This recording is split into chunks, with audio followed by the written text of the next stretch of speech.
Okay, we're starting. So can you state your name and where are you at right now?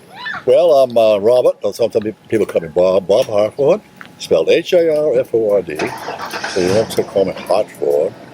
And Harford, and I'm sitting here at the Gregg Lake in New Hampshire. And it's one of the places where we've been coming here for years and years and years. We're at the beach. Our cottages are over to my left, about a quarter of a mile. We have a compound there. I lived here in Antrim for about 10 years. After coming from Kittery Point, York, Maine. I am now living in Arizona. And I love it there, I love it here. I think I love it here better. Love you. And let's see.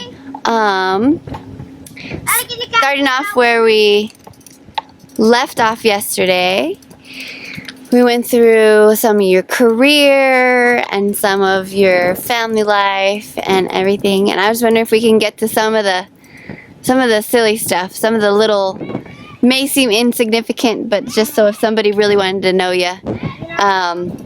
What are some of your favorite things in life to do? Okay, come over here.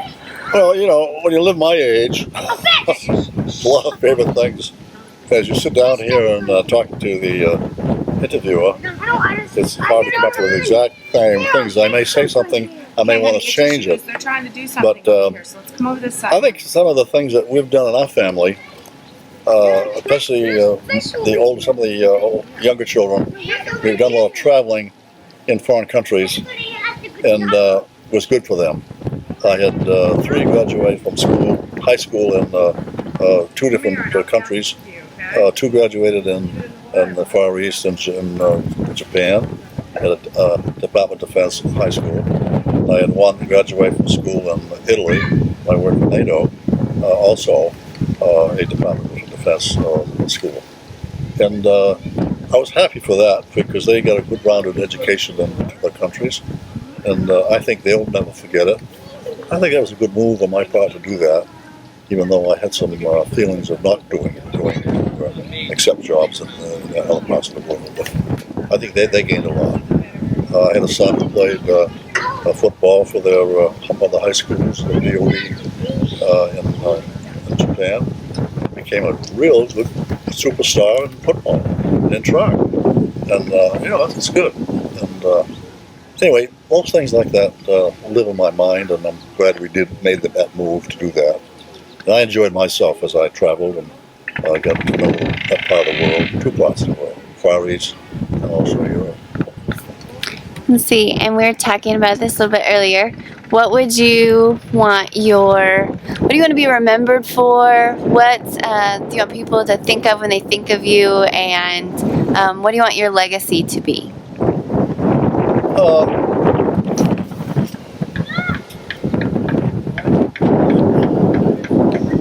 Just a ordinary fun father, I guess. You know, I'm always did a lot of things together with the kids, and I just hope to remember. My legacy will be that I was a good father, I guess, and hope they can remember that, because I feel they should, but who knows what it'll end up. Legacy I like to leave that I was came from Zip in my life when I was a young boy, and worked my way up through many hard things and became semi-successful. My legacy is that I worked hard to do it. I hope my children can do the same thing. I'd give up. And what advice do you have for your children, your grandchildren, your great-grandchildren? What do you hope for your posterity? My posterity, could you explain that a little better so I can probably come up with the right answer? Well, no, what you were explaining to me earlier is the LDS thing. That's one of the things that I do want to leave. I mean, Jean and I, my dear wife, of course, we both joined the LDS Church, which was very important to us. And because of that, we did. It spread throughout our whole family. Most of our family, we'll say, 80%. I wish it was 100. And I think a legacy would be that each one of those who are active in the church now, who are many, will continue to do that. I think my grandchildren and my children and so forth, are doing a very good job of staying with the church. And I hope that they will continue that thing forever, because that's important to us. And we know as LDS people that we want to become a family together in the hereafter, in this lesser kingdom. And we're trying to go there. And what else is better to be together with these wonderful people, and the families to come. I mean, we have families that's going to come up.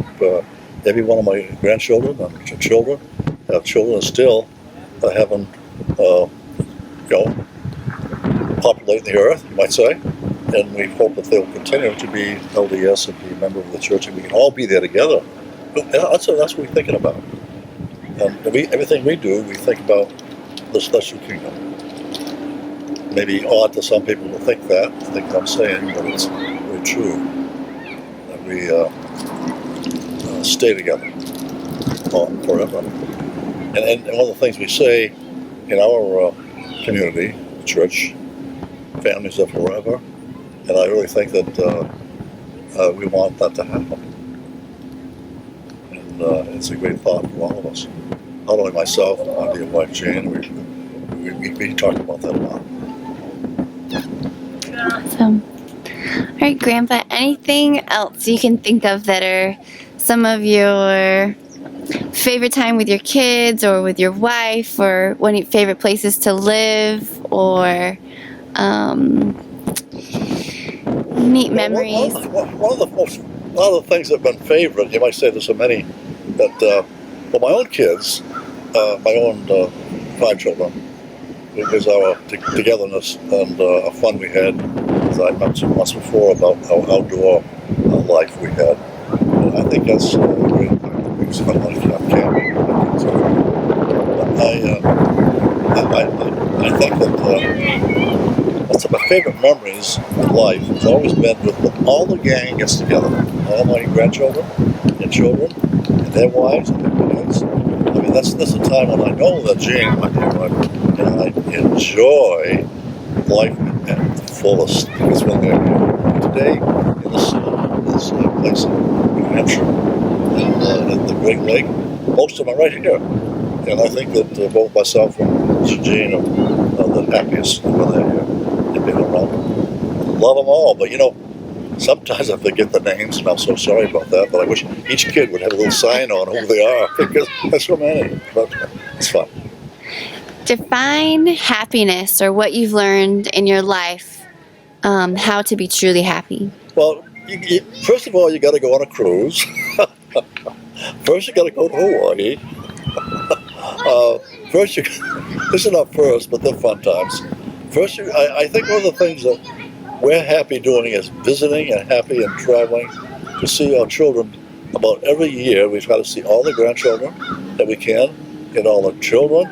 And the family, we try to see the family. And that seems to be not only my wish and thoughts, it's my Jane and my wife. We love Grammy, great Grammy, whatever you call it. We look very much forward to seeing those. And we try to do that. We've done that about every year for the past, when we were in the country. 10, 12 times we've traveled across the country to visit with them.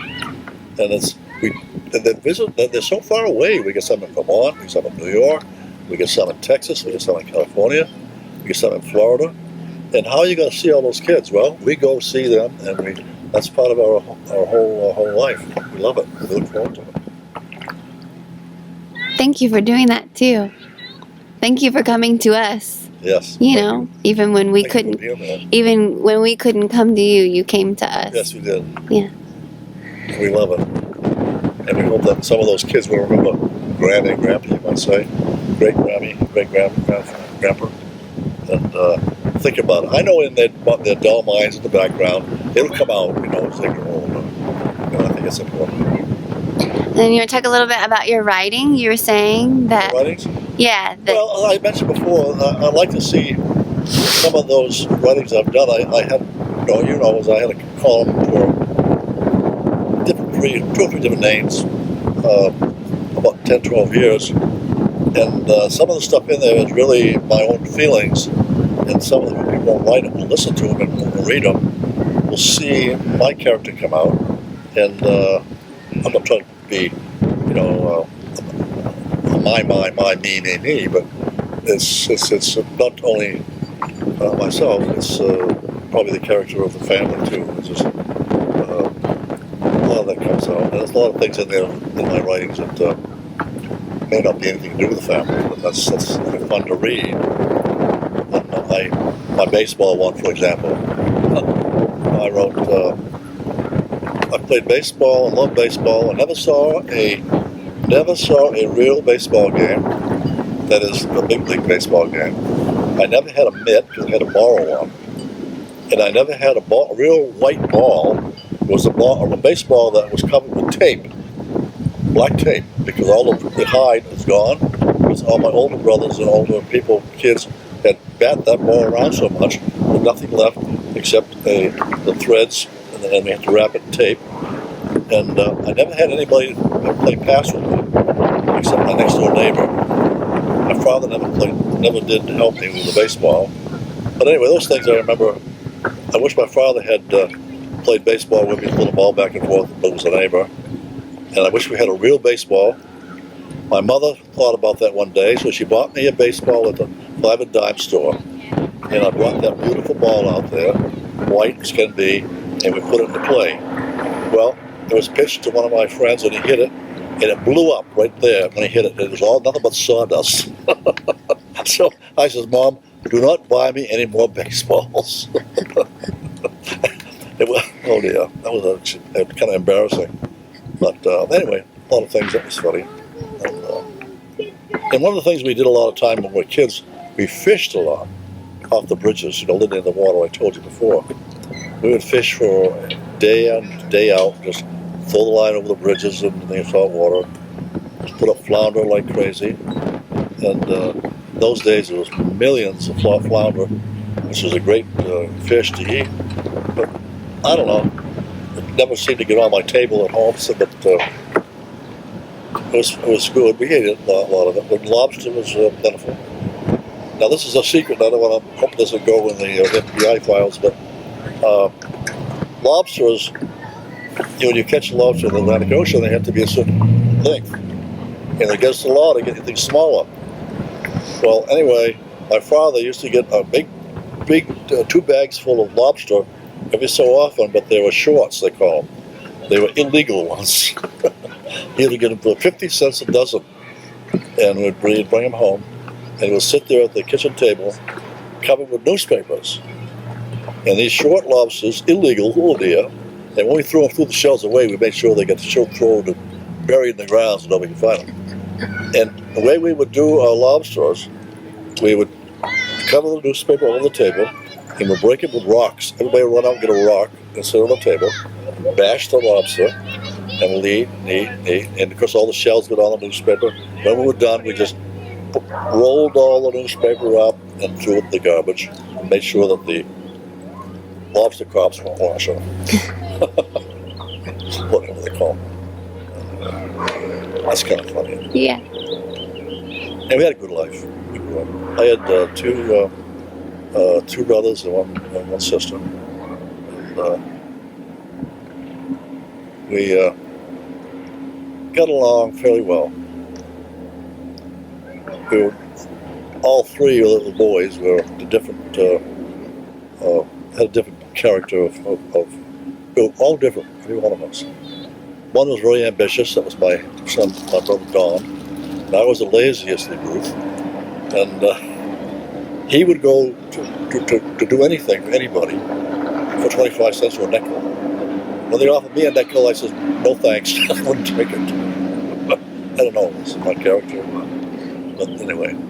You just wanted to enjoy instead of yeah. get that nickel, you just wanted to enjoy. Well, he got the nickel. I didn't take it. They wouldn't take it. It wasn't enough. Like Mrs. Lady next door would say, would you go to the store and pick me a quart of milk up? I'll give you a nickel. I said, no. Oh dear. Anyway. I should have told you about that. Anyway, I don't know. What else you gotta say? Well, I don't know. I'm just trying to think. Any You're looking for something, I know. No. Something deep. We covered a lot of stuff yesterday, and so I think we covered, a lot of things. I'm just trying to think if there's anything else that you want to talk about. Well, the only thing that I'd like to mention as you put this thing together, that I never knew that we were poor until just lately. We grew up. We slept for a long time in one bed, the three boys, and my two brothers would always complain that I always took all the blankets, and they would fight over that. Bobby, they call me Bobby. Bobby, give me some blankets. My next brother would say, "You're taking them all," and we'd have a big fight. My father would come in and he'd say, "What are you guys howling about?" And he would give us his big old hand, whammo. Oh, keep quiet. Okay. So, but we lived on that one bed for 2 or 3 years or something like that, until we finally got twin beds in our bedroom. And so we were not very. Our father didn't make that much money, but we were all happy kids. We had a good time. It didn't matter. The money didn't matter because you still had fun. Money didn't matter. We get along good. We would see our grandmothers every summer. We'd go visit with them. We lived in Washington, D.C. We'd visit with her. I'd go visit with her. My other brother would go visit my other grandmother in Portland, Maine. And so summers were visiting grandmothers and grandfathers. So they get to know us.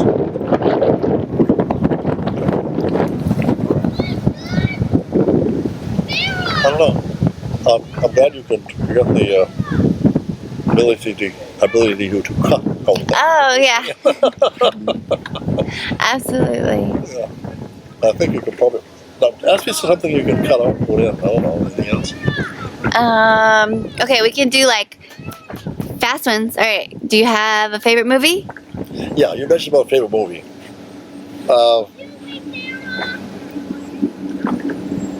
I wish I had thought about that before.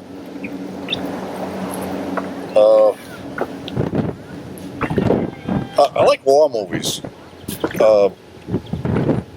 like Band of Brothers. I like that.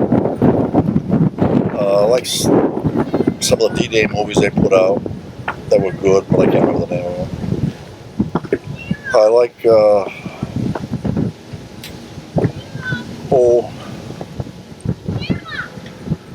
why I put Band of Brothers, I'm not sure, but there's several done in that area of filming. Do you have a favorite book? Huh? Favorite book?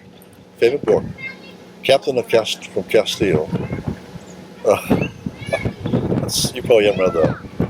It's just a book about Europe and the fighting of the French Revolutionary War and so forth, swords and so forth. That was my favorite. That was the first book I ever read, in fact.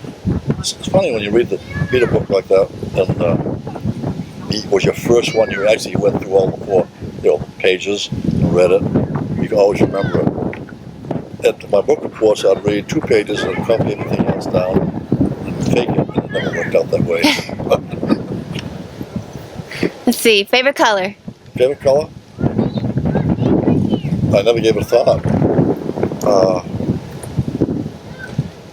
I really don't have any favorite colors that I know of. I like blue. That might be a favorite color. Do you have favorite food? Well, that's a good question too. My father always made fried potatoes and onions. That was his favorite food, and he would make that quite often. He'd get the raw potatoes and onions, and he'd put it in a big fry pan, and he'd fry that all up. And plenty of onions and potato, and plenty of butter, And I still like that today. I do make that occasionally. Stupid, isn't it? So much, No. And so I became a fan of that. When I can, I make that now, put it together. Sometimes I add a few things like sausage or something like that today, but in those days there wasn't much meat around. I do like, it's those who live next to the ocean and so forth. Lobster always seems to be one of those things everybody says, but I like it, but it's not my favorite. I had too many when I was a kid. Too many illegal ones. What's that? Too many illegal ones. Hope that doesn't get the wrong people. No. Put me in jail. It won't be.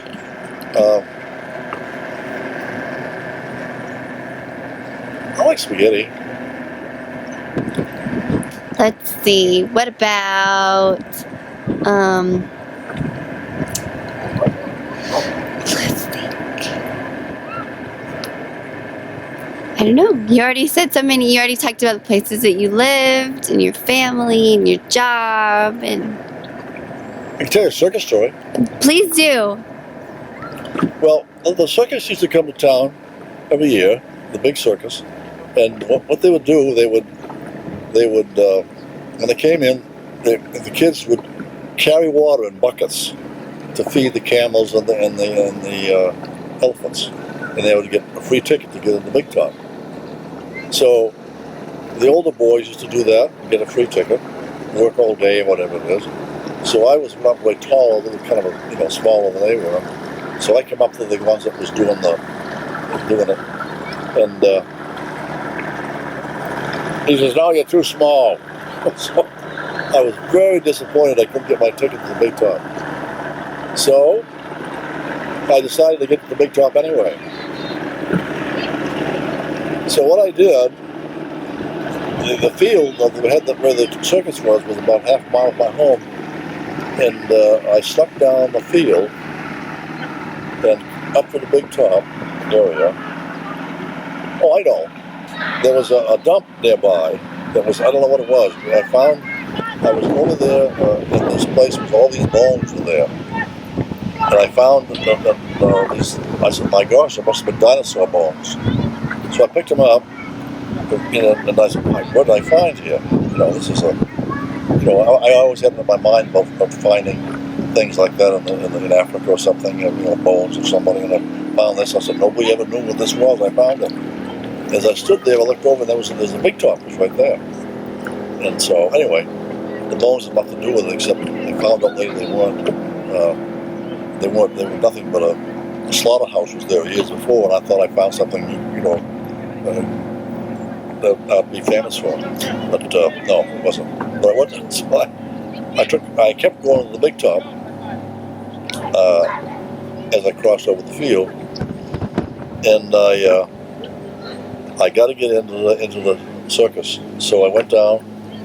I noticed that what they had done, they had parked trucks all the way down, so nobody could slide underneath the tent. So at the same time, I saw some other kids doing the same thing, and they were off there. They were trying to sneak out on the big top, and I said, well. And some of the guards were sitting in the trucks, making sure that nobody did. So what happened was that I saw these kids underneath, trying to go on the big top. Everybody jumped out of the truck. Everybody chased the kids. They're all gone. So when they were chasing those kids, I stuck on the big top, no problem at all, and got my seat. So anyway, that was my first time I got to the big top, and I stuck in. And after that, I used to go to all the football games in high school. I used to play when I was younger, and basketball games, and tournament games. I never paid to get in. I always found a way. And what was that way? I would just stand by the door when I was looking, I'd sneak by, or I'd go through a window, or go over the fence of the football games. Never paid a nickel to see any of that. And so, do you think that because you already had this smooth operating and ingenuity in your head to think about how to go around things? Did that help you in your career working for the Department of Defense? I mean, you were already good at that kind of stuff. I don't know. It's something that it's part of your character, I guess. It's probably something you like a GPS head or something like that. But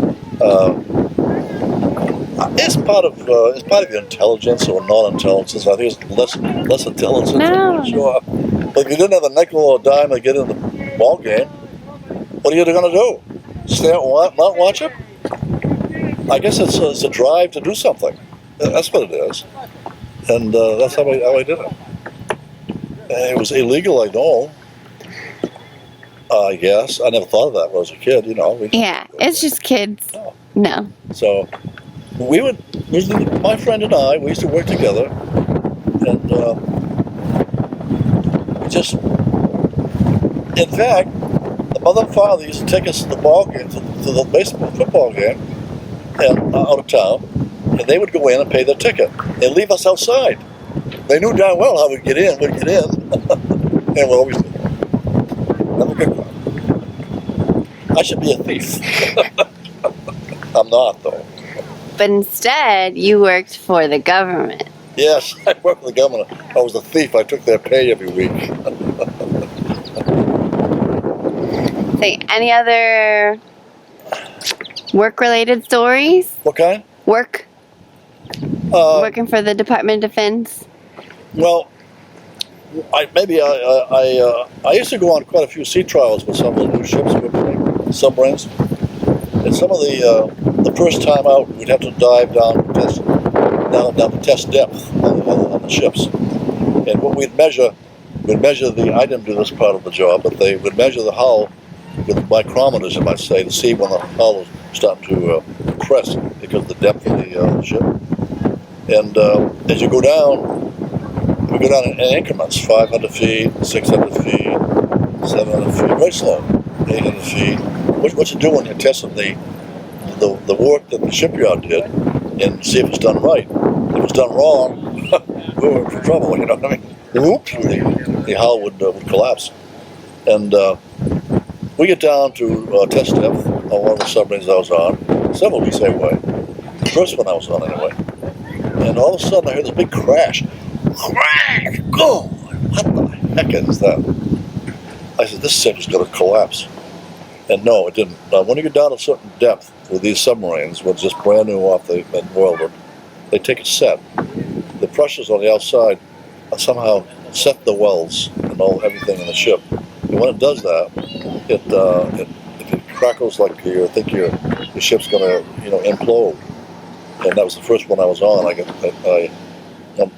was ready to, because you couldn't jump out 1,000 feet, in the water. But anyway.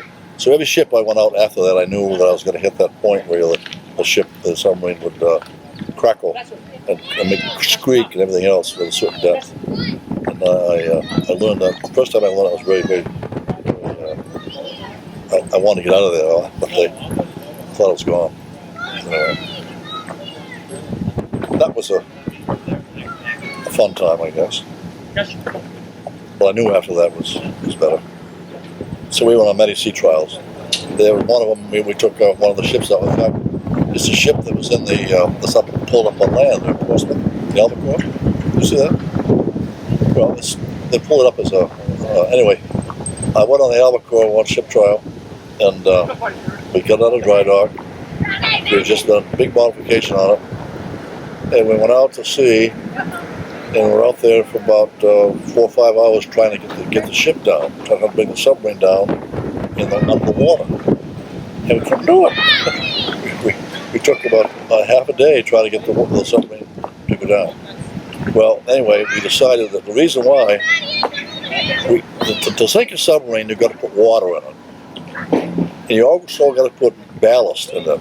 Lead, ballast, and weight, to have a certain weight. Well, between the ballast we put in the submarine and the water, wasn't enough to sink it down. Couldn't do it. Good engineers, bad engineers.